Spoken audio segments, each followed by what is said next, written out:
Assalamualaikum. My name is Dr. Muhammad Ali. Today I am going to discuss stroke and its types. So let's get started. So first we know what is a stroke. A stroke occurs when the blood flow to the brain is interrupted by a block or burst blood vessels leading to brain cell damage. Basically stroke है क्या? Stroke एक emergency medical emergency है जिसमें हमारे जो blood flow है वो interrupt हो जाती है किसी भी ब्लॉकेज की वजह से या तो ब्लड वेसल्स के बस्ट होने की वजह से। तो वो क्या करवाती है, उसकी वजह से हमारे ब्रेन सेल्स डैमेज हो जाते हैं।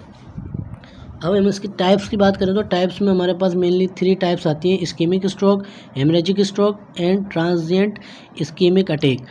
सबसे पहले हम बात कर लेते हैं इसके फर्स्ट टाइप की, इस्कीमिक स्ट्रोक की। इस्कीमिक स्ट्रोक किसकी वजह से होता है? किसी भी ब्लॉकेज की वजह से, ब्लड वेसल्स में कोई भी ब्लॉकेज हो गई उसकी वजह से हमारा कौन सा इस्कीमिक स्ट्रोक मोस्ट कॉमन होता है 85% में। 85% पीपल में ये इस्कीमिक स्ट्रोक ही देखने को मिलता है। दूसरी बात आती है हेमरेजिक स्ट्रोक। हेमरेजिक स्ट्रोक किसकी वजह से? रप्चर ऑफ ब्लड वेसल्स, वो ब्लॉकेज की वजह से हो रहा है और ये रप्चर की वजह से, या तो ब्लड वेसल बस्ट हो गई या रप्चर हो गई blood vessels, leading to bleeding within the brain, जिसकी वजह से हमारी ब्रेन के अंदर ब्लीडिंग स्टार्ट हो जाती है।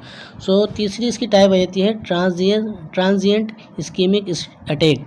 सो ये टेम्प्रोरी ब्लॉकेज ब्लड उस टाइम के लिए होता है, फिर ये नॉर्मल हो जाता है। इसे हम मिनी स्ट्रोक भी क्या कहते हैं। तो हम इसके रिस्क फैक्टर की बात करें, रिस्क फैक्टर में इसका सबसे पहले आता है हाइपरटेंशन, हाई ब्लड प्रेशर जिस पेशेंट को होगा उसे स्ट्रोक होने के चांसेस है। डायबिटीज़ मिलिटिस है, स्मोकिंग है, ओबेसिटी है, हाई कोलेस्ट्रॉल है, हार्ट डिजीज़ है, कोई भी हार्ट डिजीज़ हो सकती है, उसे चांस होगा कि स्ट्रोक हो सकता है। एडवांस एज है, माने एडल्टली पीपल हैं, और फिज़िकल इनएक्टिविटी, जो लोग एक्सरसाइज नहीं करते, फिज़िकल इनएक्टिव रहते हैं, तो उन्हें भी चांस होता है कि स्ट्रोक होने का बिल्कुल चांस है। तो इसके साइन एंड सिम्टम्स की बात करें तो साइन एंड सिम्टम्स में इसका सबसे पहले आ जाता है फेस ड्रॉपिंग, और दूसरा आ जाता है आर्म वीकनेस, और तीसरा आ जाता है स्पीच डिफ़िकल्टी, और 4 नवंबर पर आ जाता है time to call emergency service. तो अब इसे फास्ट से याद कर सकते हैं। फेस ड्रॉपिंग एफ से, ए से आर्म वीकनेस, एस से स्पीच डिफ़िकल्टी, और तीसरा time to call emergency service.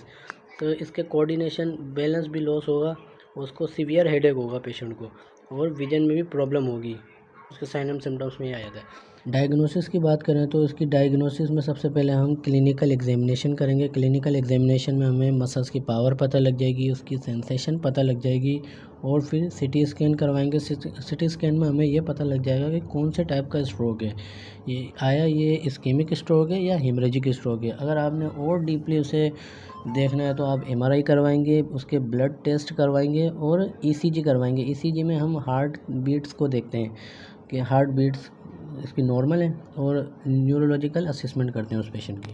अगर उसकी मैनेजमेंट की बात करें तो सबसे पहले हम देख लेते हैं इस्कीमिक स्ट्रोक के मैनेजमेंट की। उसकी इंट्रावेनस थ्रोम्बोलाइसिस करेंगे रिकमेंडेड टाइम के अंदर, और एंटीप्लेटलेट मेडिसिन देंगे उसे, जैसे एस्पिरिन वगैरह। एंटीकोगुलेंट्स भी दी जाती है कुछ कुछ पेशेंट के अंदर, और ब्लड प्रेशर कंट्रोल करेंगे, और कोलेस्ट्रॉल लोअरिंग मेडिकेशन जैसे स्टेटिन्स आ जाती हैं हमारे पास, एटोरवास्टेटिन है, रोस्वास्टेटिन है, और एंटीकोगुलेंट्स में वारफेरिन आ गई हमारे पास। और हेमरेजिक में क्या करेंगे? हेमरेजिक स्ट्रोक की मैनेजमेंट, उसका हाई जो ब्लड प्रेशर है उसे कंट्रोल करेंगे। अगर पेशेंट एंटीकोगुलेंट पहले से यूज़ कर रहा है तो उसके इफेक्ट को वर्स करेंगे, और उसका इंट्राक्रेनियल प्रेशर उसको मैनेज करेंगे। So thank you for listening. अगर आपको आज का लेक्चर पसंद आया तो आप प्लीज़ मेरे लेक्चर को लाइक करें, शेयर करें, और मेरे चैनल को सब्सक्राइब करें। अब हमारी मुलाकात होगी आइंदा लेक्चर में, तब तक के लिए अल्लाह हाफिज़।